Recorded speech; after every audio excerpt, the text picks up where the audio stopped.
Thank you, Mr. Speaker. People who are watching may find it curious that the Honourable Minister has given me half of his time moved by the sentiments of Valentine's Day. I think all members of the House will find it even more curious when they realize that the Green Party alone in this House will be voting against C-15 again at third reading as we did at second reading. And the purpose of my address, and I thank the Honourable Minister for giving me the opportunity to explain our position, I want to make it very clear that the leadership on this bill from the Honourable Member for Western Arctic is nonpareil. I have no interest whatsoever in suggesting that I criticize his vote in favour.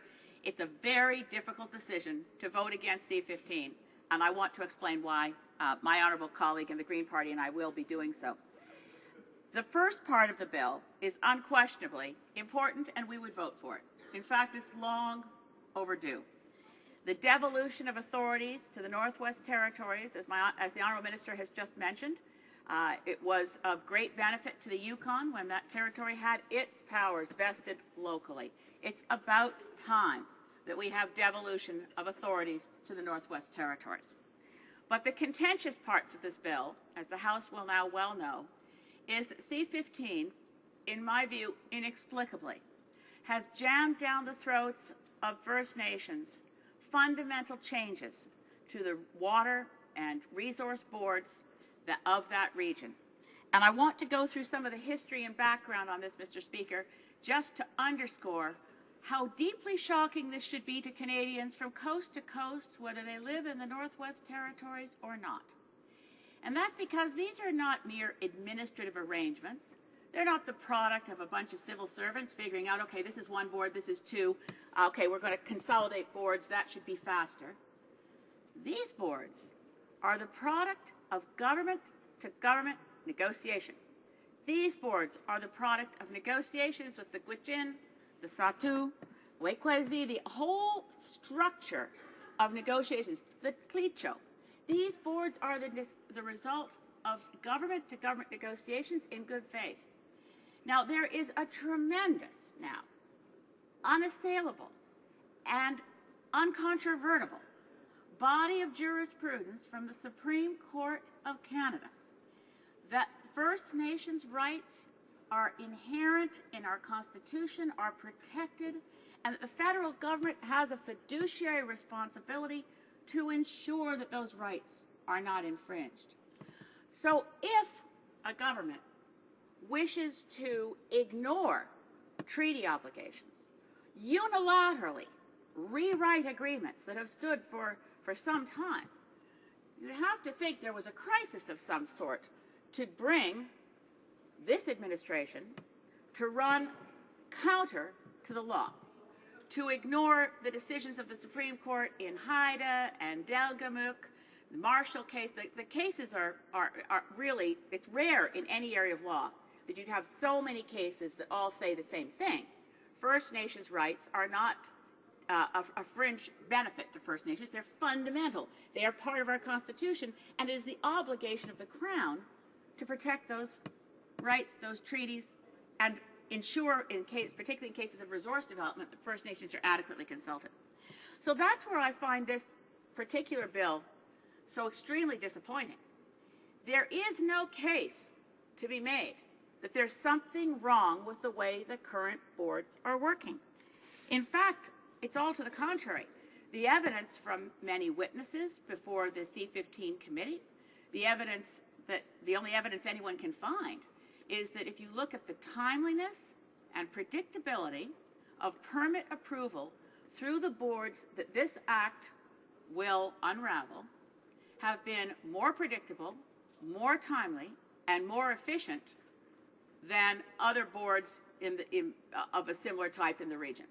In other words, if industry wants predictability and industry wants to know that their applications will be dealt with on a timely basis, the status quo is the gold standard.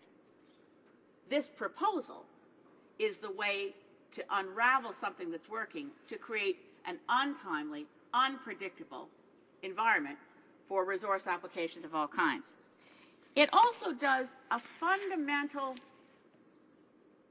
insult, really, there's no word I can find other than insult, to the notion that the Crown negotiates in good faith. We just had the budget tabled this week, Mr. Speaker, and of course it made reference, marked it here at page 145, to the fact that this administration recently commissioned Mr. Doug Eifert as a special representative on the issues that affect my constituency a great deal, proposed pipelines and tankers on the West Coast, which right now are opposed by most of the First Nations that could be impacted by that development. And the budget tells us that the government, quote, has made public the special representative's final report, closely reviewing the recommendations made in all 4 areas. And these are the 4 areas: building trust, fostering inclusion, advancing reconciliation, and taking action. Well, you know, I don't know how we can have an administration that so clearly talks out of both sides of its mouth. You really didn't need to commission, Mr. Speaker. I know you didn't commission. The Prime Minister didn't need to commission Mr. Doug Eifert to tell the administration the status of First Nations rights in this country. They are constitutionally enshrined. They are a direct relationship with the Crown going back for, at this point, in some cases, centuries, but certainly decades, and the law is not unclear. So Mr. Eifert predictably told this administration what people know. You can't ignore First Nations rights. You can't approve things and call it consultation if you merely hold meetings where First Nations say, no, we don't agree to that. Absolutely, we don't agree to that. Now, in this case, it gets even more shocking because the only source of any recommendations to do away with these regional boards was a report made some time ago and referred to generally as the McCrank report. Now, Mr. McCrank made a number of recommendations, and one of them was to restructure the board system. It was one of many, and for some reason, this one, to which the First Nations immediately expressed opposition, was the one that's been fast-tracked. But the McCrank report also said this, and I want to quote, any fundamental restructuring would require the agreement of all of the parties to the comprehensive land claim agreements. In other words, the very source of the recommendation upon which the contentious and unacceptable parts of C-15 are based came from someone who understood himself and included in the body of his report, don't do this over the objections of the First Nations themselves. These are the results, these boards are the result of land claims, negotiations, and they represent the good word of the Crown. You don't come along later with a bill like C-15 and dismantle that over the clear objections of the Tlicho, of the First Nations in those communities. Now, the fact that the boards have worked well, I just want to quote something from a letter from the Tlicho government to the department. This was from last fall. But it makes it very clear about what will happen if C-15 goes through. And what they wrote was, under the proposed amendments to the Mackenzie Valley Regional Management Authorities, the scenario would be changed. And here's a quote, the connection between First Nations and the regional boards would be substantially eviscerated under the larger board. Additional requests for consultation and environmental assessments and even judicial review in court of the larger board's decision would likely then become the norm, thus further undermining the system's predictability and timeliness. Now, this is where it becomes inexplicable. We've heard that a number of industry groups themselves let this administration know that they had no quarrel with the way the current board system is working. In fact, they praised it on the evidence, empirical evidence, to which nothing has been adduced to suggest there's any dispute on this point. The current board system works. It is timely, it is efficient, and it is respectful of the First Nations on whose territory these developments would go forward. The Honourable Minister quoted from Diamond Mining that they really want to hurry up with things. I've heard nothing from any industry group that suggests they don't feel confident that the current regime works for them. If there's been behind-the-scenes lobbying from larger developers who don't want to take the time to be respectful to First Nations, then it is not just an option for this administration. It is the duty of the Prime Minister to send those developers packing, because their obligation under the law, a fiduciary responsibility, is to protect First Nations rights, not gut them, as C-15 will do. Questions and comments? The Honourable Minister of Aboriginal Affairs and Northern Development.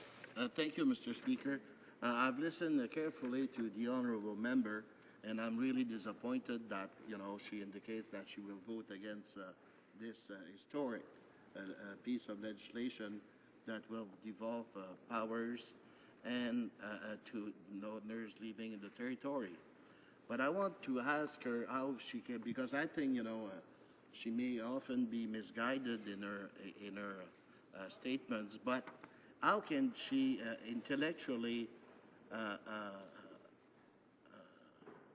affirm, honestly in this House that this is a breach of the treaty, which the Satu, Dene, and Métis Comprehensive Land Claim Agreement has become, just like the Witchen Comprehensive Land Claim Agreement has become, and the Clecho and Land Claims and Self-Government Agreement has become.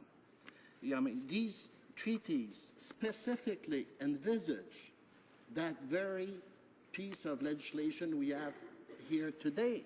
Section 25.46A and 24.46 of Witchen and Satu and Clecho, Section 22 says expressly where legislation establishes any other land and water board with jurisdiction in any area larger. So my question is, since this is in the treaty, how can she claim in the House to all Canadians that this constitutes a violation of our treaty obligation and Section 35? I suggest The Honourable Member for Saanich Gulf Islands. Mr. Speaker, did I hear unparliamentary language at the end of that question? I didn't hear anything unparliamentary. Perhaps I was mishearing. Okay. The Honourable Member. Thank you, Mr. Speaker. I am not going to assert anything based on my own opinion.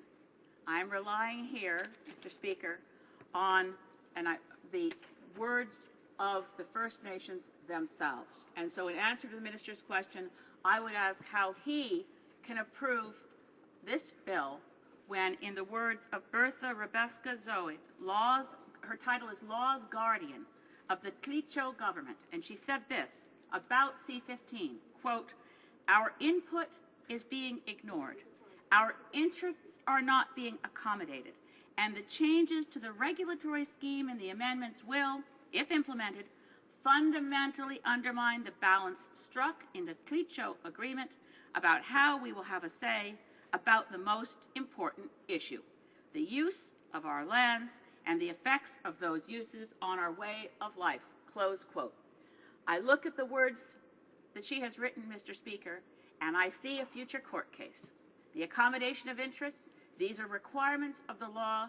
This administration is setting a course to chaos in resource development, where they want to create a steamroller. They have created a road wrecking team. Questions and commentaires? Questions and comments.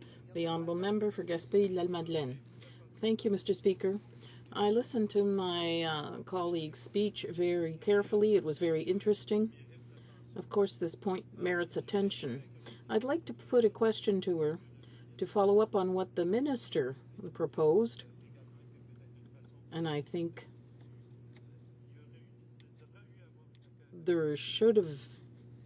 he should have said it somewhat more respectfully, but anyway. We know that the Supreme Court said on many occasions that the federal government has an obligation not only to consult but to accommodate. And I think this is what's missing in this situation. There were consultations, but the accommodation is not up to the standard the Supreme Court has set for our government. So I'd like my colleague to elaborate on this, on interpretations of the Supreme Court, and whether or not this obligation to consult is really respected here. The Honourable Member for Saanich Gulf Islands. I thank my colleague for Gaspésie-La-Madeleine. It is true. I entirely agree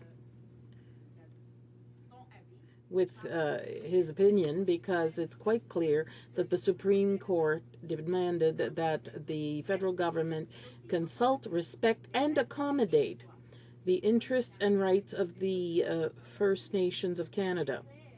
It's quite clear that in a situation like this, when we have institutions that are the product of negotiations, it is not acceptable. It's against the law and goes against the interests and rights of the First Nations to have the federal government make unilateral changes. And that's why I think that this legislation is something that makes that this legislation eventually will not be acceptable to anyone.